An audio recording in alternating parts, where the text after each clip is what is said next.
vamos a dar la recepción a la doctora Flavia Fani. Flavia, si está por ahí. Si no, aquí estoy. Aquí estoy. Perfecto, Flavia. Buenos días, bienvenida. Buenos días. Muchas gracias por acompañarnos. Bueno, la doctora Flavia Fani es doctora en artes de la UBA, va a presentar una ponencia sobre la imaginería guaraní jesuítica como factor de identidad de las misiones del Paraguay. Mientras preparamos su pantalla a compartir, doctora, la invitamos a hacer su introducción. Perfecto. Bueno, primero que nada agradezco a la Fundación Tierra Sin Mar, a Carlos Vaquero y a Isabelino Martínez. Mi presentación es muy sencilla porque esta vez yo trabajo con imágenes especialmente, pero esta vez es algo más teórico, así que las imágenes son muy poquitas y avanzando ya la exposición. Y les voy indicando si les parece bien. Bueno, en la singular experiencia que constituyeron las misiones del Paraguay, convergieron dos componentes sin los cuales aquella no habría sido posible. Por un lado, la mentalidad de los guaraníes y por el otro, como sabemos, la concepción misional de los jesuitas que favoreció la creatividad y la participación del guaraní en la construcción de ese proyecto. Gracias a esa activa participación, las imágenes no fueron simples copias de modelos traídos de Europa, sino expresión de su mentalidad y de su modo de ser esencialmente religioso. El artista guaraní se apropió de ellas y las convirtió en símbolo de la religiosidad guaraní misionera y en un factor muy importante en la constitución de la identidad de esos pueblos. Esa imaginería recogió y puso el sello del criterio estético religioso del guaraní. Peter Burke se refiere a la importancia de la idea de apropiación y señala que el proceso de recibir una cultura es una adaptación creativa o reinterpretación. Los guaraníes aceptaron, adoptaron y adaptaron las imágenes como un modo de dialogar con lo sagrado. Aunque jesuitas como Ruiz de Montoya señalaron que los guaraníes eran ateístas y carecían de ídolos, algunos de sus escritos indican que veneraban los huesos de chamanes muertos. Domingo Muriel, por su parte, se refiere a la colocación de palos que se pintaban con pigmentos de diferentes colores. Se dice que los guaraníes carecían de una expresión plástica religiosa. Sin embargo, el mismo soporte de su cuerpo llevaba adornos con sentido mágico, estético, religioso, como lo eran las pinturas corporales y las capas, diademas y brazaletes formados con plumas. León Cadogan, a partir del enorme conocimiento de los ritos guaraníes y de los textos sagrados que recogió, explica que en el lenguaje religioso los hombres y las mujeres se definen por su adorno. Al respecto señala Meliá: al parecer había en los adornos una tal preferencia por plumas de determinados pájaros y un rigor formal en su disposición que constituían por sí mismos un verdadero lenguaje de prestigio y una revelación de la identidad de la persona, fuera esta chamán, danzante o guerrero. Lo que podríamos denominar estético, como la variedad de colores, los brillos, la composición de las plumas e incluso los diseños sobre el cuerpo, e incluso también la ornamentación de algunos objetos utilitarios, tenían una estrecha relación con una dimensión profunda de la religiosidad guaraní que, con la apropiación de las imágenes, luego fue canalizada en el arte cristiano. Sustersic señala que el concepto del adorno del guaraní revela una dimensión estético-religiosa que distingue a su cultura. Su condición humana es ser hermosamente adornado de plumas. Creo que aquí, y hace tiempo que estoy trabajando con esto, que en esta dimensión estética religiosa del guaraní se halla el punto de partida de la conformación de la imaginería como factor de identidad de la cultura guaraní jesuítica. Meliá se refiere al tema de la imagen como factor de identidad y dice: cuando el indígena recibe y acepta las imágenes del mundo católico europeo, ¿se somete a ese nuevo mensaje o se traduce, trasladándose a nuevos espacios y nuevos imaginarios, creándose a sí mismo en ellos? dialogan día a día con esa imaginería que les interpela y a la que responden. Un pueblo de misiones sin imágenes sería inimaginable. Los jesuitas misioneros aprendieron el guaraní y evangelizaron en la medida que eran evangelizados por los mismos indios. Los indios aprendieron el arte de los jesuitas y lo hicieron suyo. Lo hablaron a su manera. Y ahí es donde está su belleza y su irrepetible originalidad. Si bien las imágenes son mayormente de temática cristiana, la mentalidad guaraní logró expresarse en ellas a través de 3 aspectos con los que trabajo hace bastante tiempo. Primero, en las invariantes de sus características estilísticas, en su preferencia o rechazo por determinadas iconografías y en las funciones desempeñadas por ellas en el espacio y en la vida cotidiana. Esos 3 aspectos la consolidaron como factor de identidad de esos pueblos a través del tiempo y la hicieron esencialmente guaraní jesuítica y diferente de la realizada en otros sitios de Hispanoamérica. Se constituyó en un testimonio elocuente del proceso de inculturación por el que afloró su mentalidad religiosa. El guaraní no se limitó a recibir pasivamente el cristianismo, lo reinterpretó y puso énfasis en ciertos elementos, según su mayor o su menor sintonía con su mentalidad y creencia. En cuanto al primer aspecto, el estilo, a pesar de los distintos periodos por los que pasó la imaginería misionera, los propuestos por Darco, las esculturas conservaron inconfundibles invariantes en sus formas a lo largo del tiempo. Nos referimos a la destacada volumetría que recuerda su vínculo con el árbol del que surge, la geometrización y estilización de las formas, la exageración de ciertos atributos iconográficos y especialmente las miradas frontales, casi hipnóticas, de ojos grandes semejantes a los de las máscaras. Sustersic plantea que en el arte misionero la mentalidad guaraní originó la formación de los diferentes estilos que partieron de modelos europeos que los artistas guaraníes reinterpretaron en una síntesis única. En lo referente al segundo aspecto, las funciones de las imágenes, podemos decir que la vida cotidiana de las misiones está organizada, como se suele decir, como un gran ritual en los que los guaraníes tenían una fundamental participación. Para ellos, ya desde tiempos antiguos, la religiosidad estaba presente en todos los aspectos de la vida, sin separación entre lo profano y lo religioso. Las imágenes eran el centro de ese ritual, y por eso se llaman presentes en las diversas manifestaciones de la cotidianidad. Este también es un carácter diferenciado de la imaginería guaraní. Y sabemos que las imágenes no se encontraban solo en los templos, retablos, plazas y demás. También las encontramos presentes en la vida militar, en la vida institucional. Por ejemplo, es conocido Niño Jesús Alcalde presidiendo el cabildo, en la vida social, como en los banquetes, en las bodas, en la vida económica, como en los talleres, en las tareas agrícolas y en los viajes comerciales. En cuanto al tercer aspecto, la iconografía, un simple recorrido por los museos y las iglesias, incluso colecciones particulares de las diferentes localidades del área misionera, nos permite observar la reiteración de imágenes de ciertas advocaciones que no se repiten con tanta frecuencia en el resto de América. Dicha observación fue complementada hace varios años por un trabajo que realicé, un trabajo estadístico, basándome en los inventarios de temporalidades y en otros documentos. Este tema, más profundamente, lo he trabajado en trabajos anteriores, por lo cual solamente acá me voy a referir a algún aspecto que contribuye a comprender este fenómeno de la imaginería como factor de identidad. Un caso particular, que también lo haré a vuelo de pájaro, es el de Cristo resucitado y la Virgen del Encuentro o de la Resurrección, que conformaban ese binomio procesional que no hemos hallado hasta el momento en el resto de Hispanoamérica, a excepción de las misiones de monjos y chiquitos que seguramente llegaron por influencia de las guaraníes.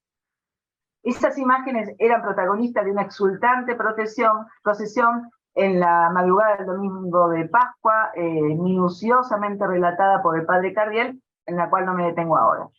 Fuera de esos pueblos, el centro de la celebración de Semana Santa, lo hemos comparado con distintos lugares, era el Viernes Santo, en torno a las imágenes de la Pasión, y se colocaba énfasis en el aspecto doloroso de la muerte de Cristo. En cambio, en el ámbito guaraní misionero, a pesar de la importancia dada a la conmemoración de la Pasión, que además está acompañada por numerosas imágenes y procesiones, la Semana Santa en las misiones terminaba con una festiva celebración de la resurrección con esas imágenes mencionadas.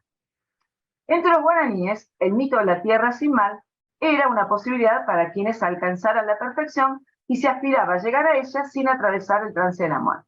Paralelamente, cuenta Cadógan, que existía la creencia en la resurrección a partir de los huesos, pero solo para algunos. Podemos suponer que esto en los guaraníes fue algo muy importante. La predicación de los jesuitas de la resurrección de Cristo como garantía para todos tuvo que maravillar. Era una nueva lectura de sus propios mitos a la luz del cristianismo y un ejemplo del proceso de identificación de creencias que se plasmó de cierta manera en esas imágenes procesionales que celebraban la alegría del encuentro entre el resucitado y su madre. Ahora bien, esa asimilación se refuerza con el hecho de que las imágenes guaraní misioneras de la Pasión, ahora sí, si pueden colocar la primera, en general no ponen acento en los gestos de dolor, en las heridas de la sangre. La siguiente, por favor. Pueden tener marcadas las venas, pero los rostros serenos. No se utilizaban dientes ni cabellos reales, que haciendo más realista el cuerpo sufriente, podrían acentuar sus signos de dolor. Aún en su visible sufrimiento, permanece como latente la certeza de la resurrección. La serenidad de Cristo puede vincularse entonces con ese énfasis especial colocado por los guaraníes en la resurrección. Pero también hallaría explicación en un aspecto que al menos yo lo descubrí cursando el seminario con Isabelino, en un aspecto del modo de ser guaraní que consiste en saber controlar los dolores físicos y morales, pues consideran que el sufrimiento es personal y que hay que ocultarlo para no hacer sufrir a los demás. Como el anterior, otro caso interesante de asimilación de creencias que pudo contribuir a esta consolidación de la imagen como factor de identidad guaraní jesuítica es el San Miguel. Foto que sigue, por favor. Esta devoción, me había olvidado de pedirles esas son Cristo resucitado y la Virgen de la Resurrección. La que sigue, a ver si faltaba alguna más. Esta es una Virgen de la Resurrección de Santa María de Fe. Bueno, ahora sí, la que sigue, perdón. Como el anterior, el otro caso interesante es el San Miguel. Esta devoción tuvo una gran aceptación y difusión en el ámbito de las misiones, que se manifestó en la gran abundancia de imágenes, en la existencia de su correspondiente cofradía, cada pueblo tenía una, y en su persistencia hasta la actualidad. Sigue siendo una de las devociones más populares y muchos santeros de la zona continúan realizando imágenes con sus dibujos. Nos podemos preguntar, la predilección por su devoción pudo deberse a la identificación de su carácter guerrero como capitán de la milicia celestial con la tradición guerrera de la cultura guaraní. El triunfo de San Miguel sobre el demonio posiblemente también fue asimilado con el triunfo de los guaraníes sobre los bandeirantes, triunfo conjunto obtenido en Bororé en el 41 que le dio identidad como nación guaraní misionera. Otra causa puede ser el hecho de que San Miguel vence al demonio, en el cual Yanoneco, todos los seres malignos que según sus creencias ancestrales acechaban al guaraní tanto en la selva como en el camino a la tierra sin mar.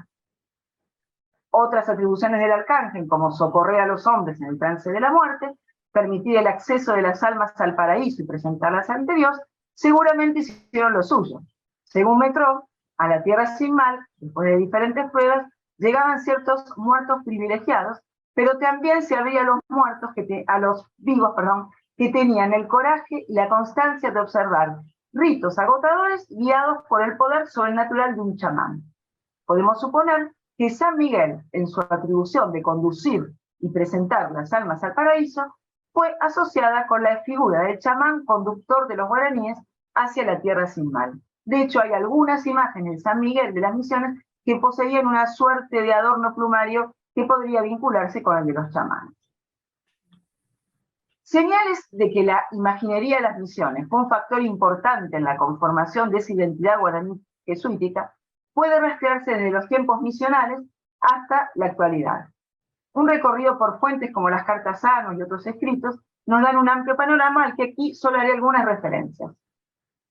Cuando el producto de las tareas agrícolas era llevado por los barcos de cada pueblo hacia las procuradurías de Santa Fe y Buenos Aires, las naves, que eran tripuladas por los guaraníes, realizaban sus travesías bajo la protección de la imagen del patrono del pueblo al que pertenecía, la que además identificaba a su comunidad frente a quienes los recibían. ¿Cómo lo podía ser una bandera o un escudo? La foto siguiente, por favor. Un ejemplo es la imagen de la Trinidad de los Barqueros o la que sigue. Ahí está. La Santísima Trinidad de los Barqueros o Trinidad del Paraná, perteneciente al pueblo de Trinidad, que en su carácter hierático semeja casi un tótem o un mascarón de proa. No me detengo en el análisis de la imagen. Las imágenes estaban presentes en la guerra, eran llevadas por las milicias armadas que se dirigían contra los ataques bandeirantes o de otras tribus enemigas. Cardiel menciona varias campañas a las que se encaminaban con tambores, flautas, clarines, banderas e infaltables imágenes. Además de su función propiciatoria de triunfo, la imagen identificaba a la comunidad misionera en lucha. En el relato de la batalla de Bororé, el padre Zurbano hace referencia a una imagen de San Francisco Javier pintada en un estandarte. Esa batalla constituyó para los guaraníes un hecho extraordinario, pero no solo por el triunfo obtenido. Como señala Sustersic, la participación de todos los pueblos bajo un mando único fue también importante para consolidar la conciencia de la nación misionera guaraní. No sorprende entonces que sea justamente la imagen de San Francisco Javier, patrono de las misiones, la que apareciera en el estandarte como símbolo del conjunto de los pueblos. La identificación de la imagen con la comunidad guaraní misionera continuó aún en época postjesuítica. Desde 1820, el capitán Nicolás Aripí, destinado a la custodia de los pueblos del Paraná, se sometió al caudillo entrerriano Ramírez, quien lo dejó como comandante de aquellos pueblos. En 1821 llegó a Santiago Bonpland y escribe en un diario de viaje: el capitán nos recibe con la más alta distinción. La tropa presentaba armas, la bandera estaba desplegada y una virgen nuevamente pintada había sido vestida a nuevo y adornada con guirnaldas hechas con hojas. Según investigaciones de Jorge Machón, Bonpland informa que Aripí impuso 3 días de arresto a su lugarteniente por haber dejado el campamento, la imagen de la Virgen y la bandera solos, sin guardias que los custodiaran. En el hecho se ve equiparado el valor de un campamento militar con toda la implicancia de soldados, tiendas, armas, una bandera, elemento de alto valor simbólico en una batalla, y una imagen. Este ejemplo habla de la importancia de la imagen como símbolo de cohesión e identidad de las milicias misioneras, a pesar de ya estar en un periodo de decadencia. Esta religiosidad misionera perduró a través de las imágenes a las que los guaraníes siguieron aferrados aún después de la expulsión, y que se llevaron consigo cuando debieron abandonar sus tierras. Hicieron lo imposible por mantener viva su devoción, y su empeño por conservarla se debió a que representaba la identidad de sus pueblos, casi como si con sus atributos mágicos tuvieran el poder de revivir y hacer regresar esos pueblos a su antiguo esplendor. Gracias a esto, muchas de ellas han sobrevivido. Luego de la expulsión, las misiones de guaraníes atravesaron diferentes circunstancias históricas trágicas que finalmente acabaron con su existencia material, pero no con la espiritual ni con su identidad. Algunos hechos lo atestiguan. Uno de ellos: la Revolución de Mayo de 1810 no produjo la ansiada libertad de los pueblos misioneros. Sus territorios fueron ambicionados y atacados por los paraguayos y los brasileños a la orden de Chagas, y sus pobladores fueron vistos como apetecible mano de obra por sus numerosas habilidades.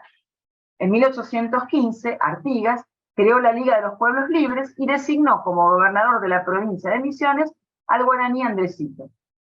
En 1817 ocupó la ciudad de Corrientes y allí ordenó realizar una representación teatral de época de los jesuitas, protagonizada por los mismos guaraníes misioneros ocupantes de la ciudad.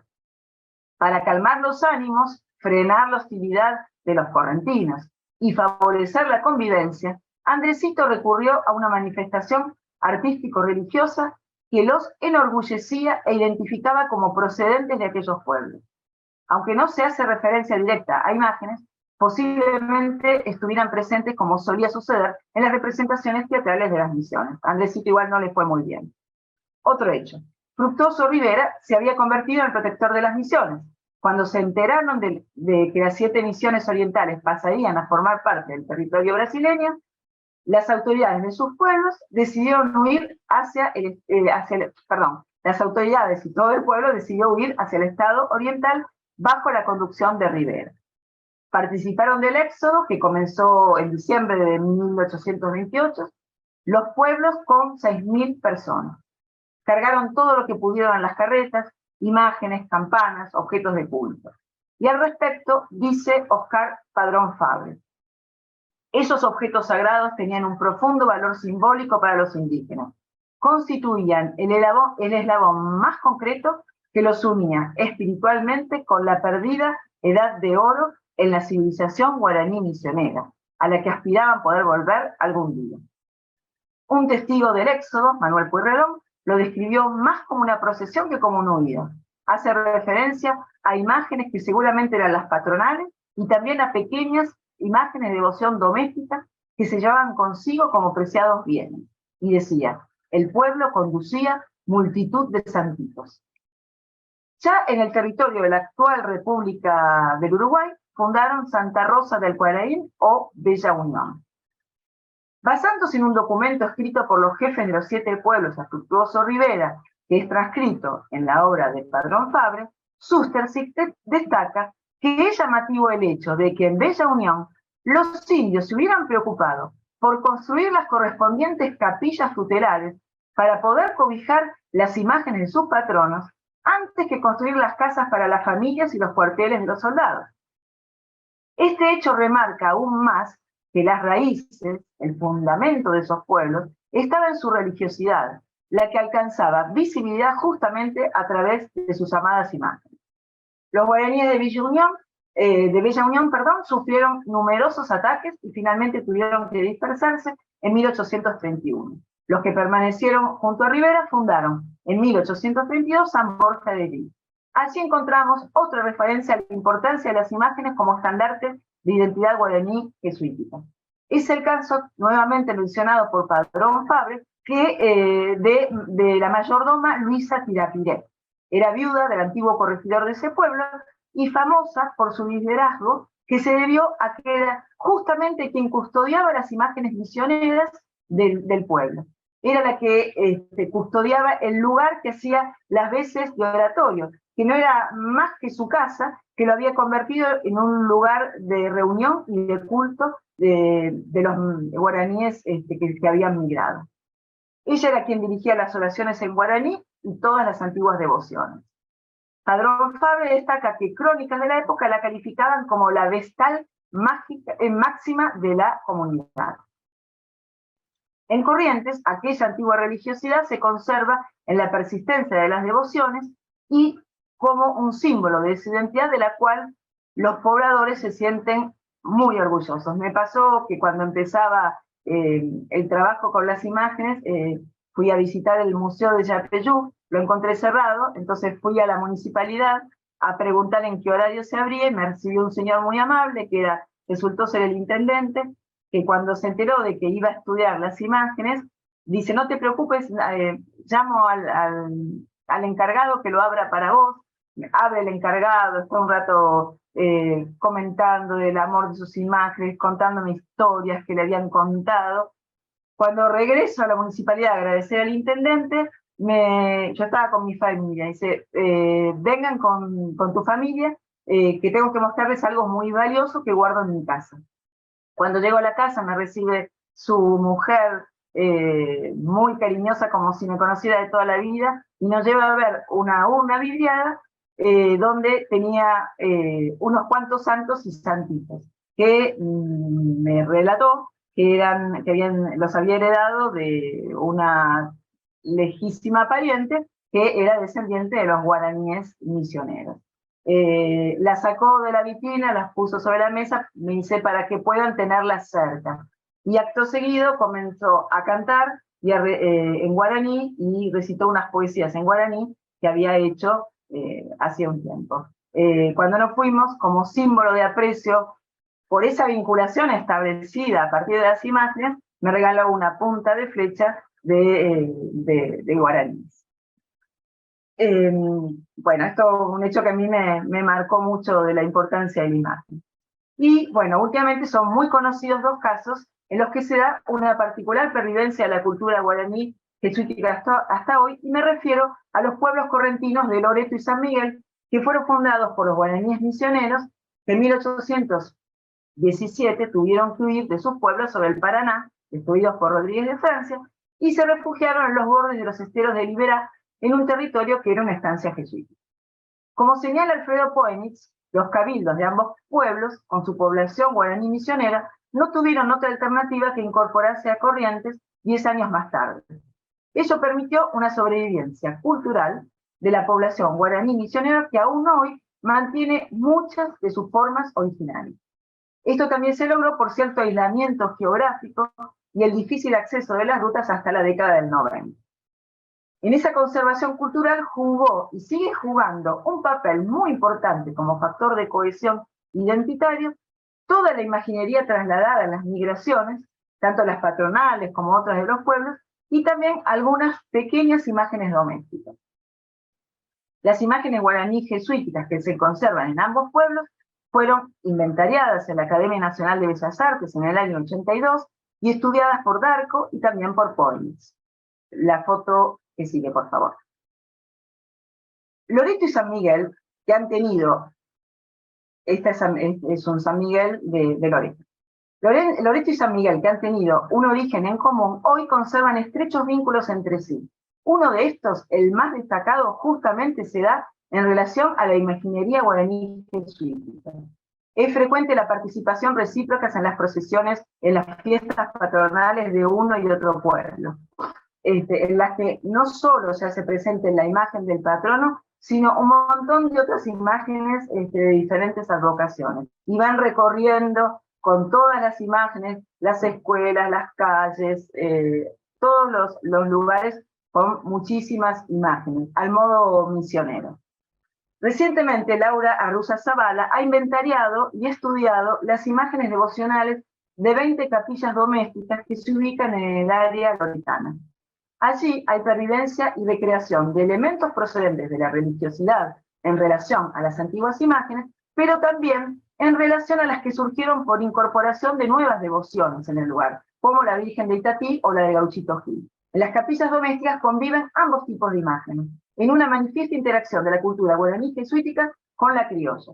También se hace evidente la convivencia entre lo sagrado y lo cotidiano, tanto en la esfera doméstica como en los espacios comunitarios.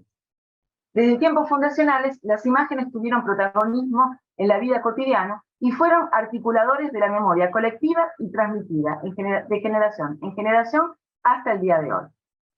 En torno a esas devociones de las imágenes perviven otros elementos de origen guaraní jesuítico, como son los rituales de peregrinación, las numerosas procesiones a las que me refería antes, las fiestas patronales tanto del pueblo como de las correspondientes a cada una de las capillas domésticas, el convite, las danzas, la música como el chamamé, que se han ido adaptando al espacio celebratorio actual, pero siempre con un acentuado tono de fiesta. La fiesta, en la mentalidad guaraní, tiene un rol fundamental y constituye una metáfora de la reciprocidad vivida religiosamente. Tan importante es la imaginería como factor identitario del pueblo, que también existen roles legitimados por la comunidad en relación al cuidado de esas imágenes, de las capillas domésticas, y también en cuanto a la organización de todas las manifestaciones religiosas que se vinculan con ellas. Esos roles cuentan con el prestigio y el reconocimiento de toda la comunidad, muy similares a la que nos referíamos antes, la mayordoma Luisa Tirapared. Especial importancia tienen los custodios o custodias de cada capilla y sus imágenes.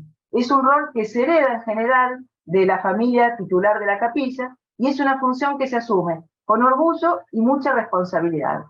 También están los mayordomos, que son los que organizan las grandes fiestas relacionadas con las celebraciones religiosas. Están las maestras de rezo, que dirigen las novenas previas a las fiestas patronales en las capillas, y otros roles como la de los aportantes, promeseros, devotos, asistentes. En el cuidado de las imágenes y la organización de las celebraciones se perciben características heredadas de la cultura guaraní, como son la reciprocidad y la gratuidad. Laura Rusazábala justamente recogió el elocuente testimonio de una mujer que es custodia de una capilla doméstica loretana. Y dice: por ahí me dicen mis hijos que por qué hago tanta comida gratis. Y yo no voy a negarle a nadie. Y la gente que vino el año pasado, por ahí me trae una oveja, un chivo. ¿Cómo no voy a mandar a hacer la comida? Si es para la Virgen, es la Virgen que los trae. A pesar de que las capillas domésticas, con sus altares familiares y sus figuras patronales, constituyen un ámbito cerrado, algo que es muy interesante, que es una devoción compartida con toda la comunidad, que participa de esas procesiones, de esas fiestas, de esas danzas, que aseguran la continuidad y la recreación de la tradición guaraní jesuítica y favorecen la integración de la comunidad. Quiero destacar un relato que hace Poenit justamente sobre algo que sucedió en Loreto. La Virgen de Loreto, la patrona originaria de la antigua misión homónima, tenía conservado todas sus características originarias hasta el año 2000. En ese momento la mujer, la esposa de un juez de Loreto, ella procedía de otra provincia, decidió que la imagen tenía que ser embellecida según cánones criosos. Seguramente contó en ese momento con el apoyo del párroco. Pero el párroco sucesor le relató a Poenit que el pueblo, por su característica de personalidad sumisa a la autoridad, no pudo reaccionar para frenar esa decisión. Y señala el párroco que el pueblo vive aún hoy el hecho como una culpa colectiva. Muchas veces motivo de arrepentimiento en los confesionales. La verdad que me llamó mucho la atención. La restauración fue hecha por un seminarista que la repintó grotescamente, y especialmente lo que alteró fue su originaria mirada casi hipnótica o chamánica, como la define Sustersi. Poenit entrevistó a una pobladora loretana quien le dijo: la madre ya no nos mira, antes nos miraba, cuando entrábamos en la iglesia desde cualquier punto que estuviéramos, pero después de que la pintaron se enojó, no nos mira más. Esto subraya también el aporte de lo que decía al principio, de las características estilísticas de las imágenes en su constitución como factor de identificación con el guaraní misionero. Cabe destacar la importancia de la mirada en la cultura guaraní, en la que no suele haber intercambio de palabras fuertes, sino de miradas intensas, sostenidas, que consienten o limitan. En el hecho me llamó también la atención el uso del plural, ya no nos mira, que hace referencia a una devoción que es personal, sí, pero también comunitaria, ligada al modo de ser esencialmente guaraní. Recientemente, la Comisión Nacional de Museos y Lugares Históricos declaró a San Miguel y a Loreto como poblados históricos nacionales, y en los fundamentos de su declaratoria se tuvo en cuenta el paisaje arquitectónico urbano, la historia, su vínculo con la naturaleza y el valor de su patrimonio artístico y cultural en relación con las misiones jesuíticas. Creo que es un reconocimiento de la identidad guaraní misionera que pervive en el litoral. Esa identidad también se manifiesta en obras contemporáneas, como mencionó Mercedes con lo suyo, como la del artista Coqui Ruiz. En ellas recoge la tradición de la imaginería y las devociones misioneras de su lugar natal, San Ignacio Guazú. Con el regreso de los jesuitas a esa localidad en el siglo XX, hubo una revitalización del espíritu guaraní de las misiones a través de obras de teatro, procesiones de estacioneros, fiestas patronales, y especialmente por la recuperación de imágenes, algunas se habían preservado en casas particulares, y su ubicación en el Museo Diocesano, creado para tal fin en 1975. En varias de sus salas, numerosos jóvenes hoy aprenden talla de madera, pintura y canto. Con la conciencia de la importancia de la imaginería como factor de identidad de lo guaraní jesuítico, allí se forman y se transforman en agentes multiplicadores para que esa cultura pueda perdurar en el tiempo. En ese contexto cultural, desde la década de 1990, Coqui Ruiz comenzó a trabajar con pobladores de barrios rurales de San Ignacio Guazú y se propuso conservar y reactualizar las costumbres tradicionales. Por ejemplo, tomó elementos de la religiosidad popular de la Semana Santa, inspirada en las tradiciones misioneras, y uno unió arte y devoción. Las obras de Coqui Ruiz muestran un legado jesuítico que no se restringe a la imaginería presente en el Museo de San Ignacio de Iguazú, sino que también se respira en la comunidad. El objetivo del artista es unir la historia del arte elaborada en las misiones con el presente. Recordando un poco lo que se decía ayer, su proyecto comunitario recoge, refleja, enfatiza y reactualiza la identidad guaraní jesuítica. Un elocuente ejemplo de esa reactualización es el enorme retablo que Coqui Ruiz concibió como arte efímero para el altar de la Misa Central de Asunción en ocasión de la visita del Papa Francisco en 2015. La foto, por favor. Contó con la participación de la comunidad de San Ignacio de Iguazú y de otras localidades cercanas que colaboraron con la obtención de los materiales necesarios. Se trabajó durante 3 meses en un taller instalado en un teatro de San Ignacio y que, según relata el mismo Coqui Ruiz, se convirtió en un santuario de peregrinación. A eso se le sumó la participación con intenciones y firmas de los 200.000 cocos que formaron parte del retablo. Su traslado incluso desde San Ignacio hasta Asunción fue realizado en una caravana de camiones que fue saludada en los bordes de rutas y calles y vivido como una devota procesión. El mestizaje guaraní jesuítico se ve en las formas que recuerdan un retablo barroco de un templo misionero con sus cuerpos, calles, entablamento, ático, columnas salomónicas, como justamente tenía el retablo mayor de San Ignacio de Iguazú. Se junta con una materialidad hecha de calabazas, frutos, semillas, coco, maíz, que es la esencia de la generosidad de esa tierra guaraní. Cabe destacar que en el retablo aparecían realizadas con diversas semillas las imágenes de San Ignacio y San Francisco, en referencia justamente a la compañía, sus misiones y al origen y nombre del Papa respectivamente. Esta obra, cuya imagen recorrió el mundo entero, fue un testimonio de otro elemento constitutivo de la identidad guaraní misionera, el trabajo comunitario realizado con alegría, participación y generosidad. A modo de cierre, haré una referencia a una obra del escritor paraguayo Augusto Roa Bastos, que me parece que se hace eco de la imaginería guaraní jesuítica como factor de identidad. En la obra teatral La Tierra Sin Mal, aborda el tema de las misiones guaraníes y realiza una reflexión sobre el poder.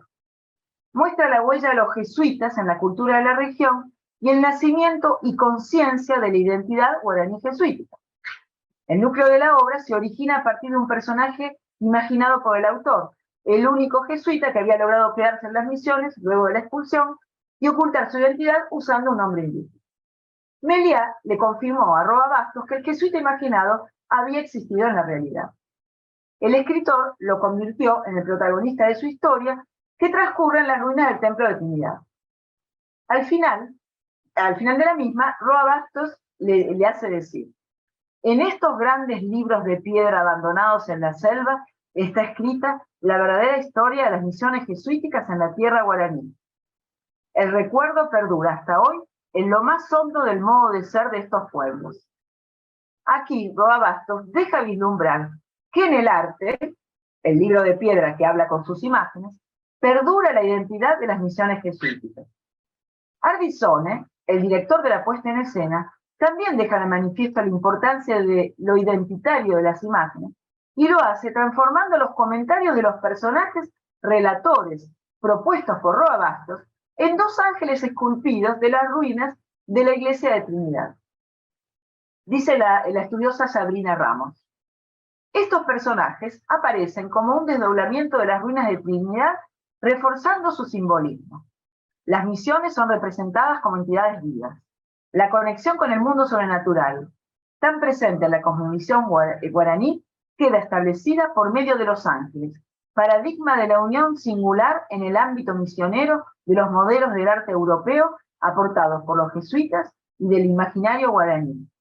Esta dimensión es ampliada gracias a su asociación con la escultura. La imagen de los ángeles se vuelve un concentrado de símbolos, de lo sobrenatural, del mundo guaraní, de la memoria y del arte. La foto que sigue, por favor. En este comentario se percibe la idea de la imaginería como un factor de identidad guaraní jesuítica. Los ángeles incorporados a la obra teatral aluden a los ángeles músicos del friso de Trinidad, obra maestra del arte misionero guaraní, minuciosamente estudiado durante años por el doctor Darko Sustersigui. Nuevamente, para Sabrina Ramos, esos ángeles de la obra teatral constituyen los guardianes de la memoria y de la historia guaraní jesuítica, a través de la cual podría también recuperarse la propia mentalidad guaraní y la utopía de la tierra sin mar. Y para concluir ahora sí, el artista guaraní, recapitulamos un poco lo que dije al principio, el artista guaraní se apropió de las imágenes cristianas, plasmando en ellas su criterio estético religioso a través de 3 aspectos de la imaginería: el estilístico, el iconográfico y su función en la vida cotidiana de las misiones. Por esa canalización, la imaginería guaraní jesuítica se convirtió en un importante factor de identidad de esos pueblos. Después de la expulsión de la Compañía de Jesús, esa identidad perduró, de una u otra manera, gracias al rescate y cuidado de las imágenes y de las celebraciones en torno a ellas por parte de los guaraníes misioneros. Ellas constituyeron y constituyen un importante elemento de cohesión de la comunidad y de preservación de la memoria colectiva. Una mirada integral sobre la imaginería guaraní jesuítica que aún se conserva, su relación con un territorio, teniendo en cuenta la cosmovisión guaraní, y su interacción con otras tradiciones, nos lleva a reflexionar sobre la importancia del vínculo entre patrimonio y comunidad. El patrimonio en común, el natural y el cultural, sea tangible o intangible, crean comunidad. Esta tiene un rol fundamental en la identificación, valoración y protección de dicho patrimonio a fin de mantener viva la identidad guaraní jesuítica. Muchas gracias. Gracias, doctora Flavia Afani. Maravillosa exposición. Lastimosamente nos ha ajustado el tiempo y queda muy poquito tiempo para las preguntas, así que yo voy a dar paso, si bien tengo algunas, voy a dar paso si alguien tiene de la sala, por favor, para continuar con los próximos expositores después. Dejo abierto la sala para las preguntas a la doctora.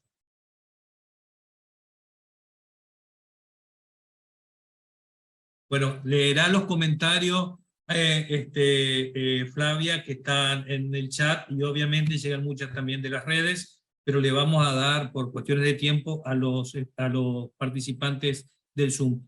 Doctora Mercedes Avellaneda, usted me está pidiendo la palabra, ¿correcto? Adelante.